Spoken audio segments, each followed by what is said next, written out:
very first mention of Jaffa is about 5,000 years ago, right after the Great Flood, when one of the sons of Noah, a man called Japhet, founded this city and named it Jaffa after himself.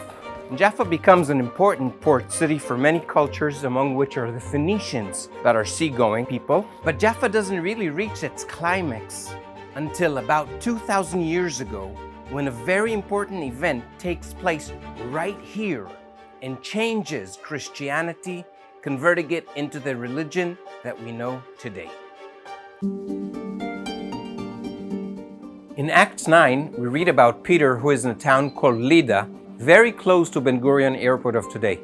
He's asked to come to Jaffa to resurrect young Tabitha that has died.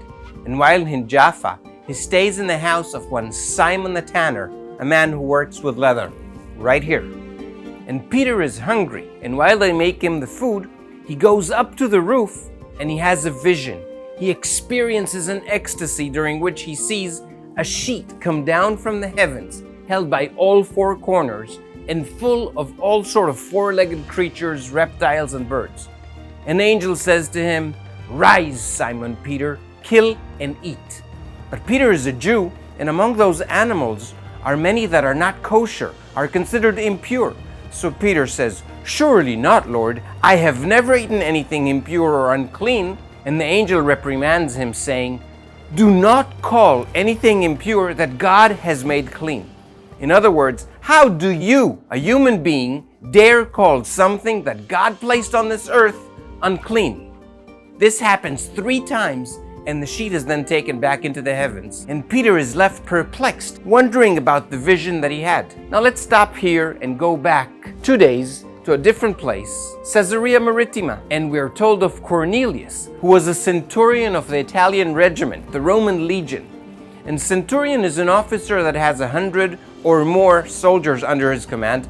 And this man, Cornelius, was a God-fearing person. Not a Jew, but a God-fearing person that did lots of good deeds and gave alms. And one day, as he was standing in the kitchen, an angel approached him and said to him, "Cornelius." He backed down in fear, saying, "What is it, Lord?" And the angel said to him, "Thy prayers and thy alms are come up for a memorial before God. God is pleased with your doing. Now send men of trust to Jaffa, to the house of one Simon the Tanner, and bring forth Simon Peter that is staying there." So Cornelius summoned 2 servants and a devout soldier and sent them out on their way to Jaffa.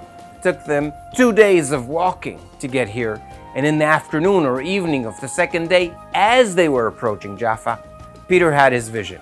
And they knock on the door. "Hi, good afternoon. Is there, what's his name? Is there a Simon Peter staying here?" And Peter says, "I am he. What do you need?" And they reply, "Well, listen, our master Cornelius asked that you come with us to Caesarea." And Peter brings them in and offers them dinner, and the next morning heads to Caesarea, accompanied by a few Jaffa brethren. And as they are approaching Caesarea, Cornelius comes to greet them, and he bows in front of Simon Peter. And Peter says to him, hey, buddy, get up, for I too am only just a man." Peter also says something very important. "You know that as a Jew, it is illegal for me to associate with non-Jews. But God has taught me not to call anything or anyone impure." And that was extremely important, because up until that moment, Judeo-Christianity was a tightly knit clique that did not allow anybody from the outside to come in.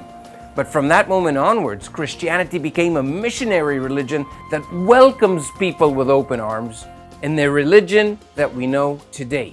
Cornelius became the very first person to convert to Christianity without having been a Jew first. And that is the importance of this place, because this is the beginning of modern Christianity. This is where we would like to begin our voyage and pilgrimage in the Holy Land.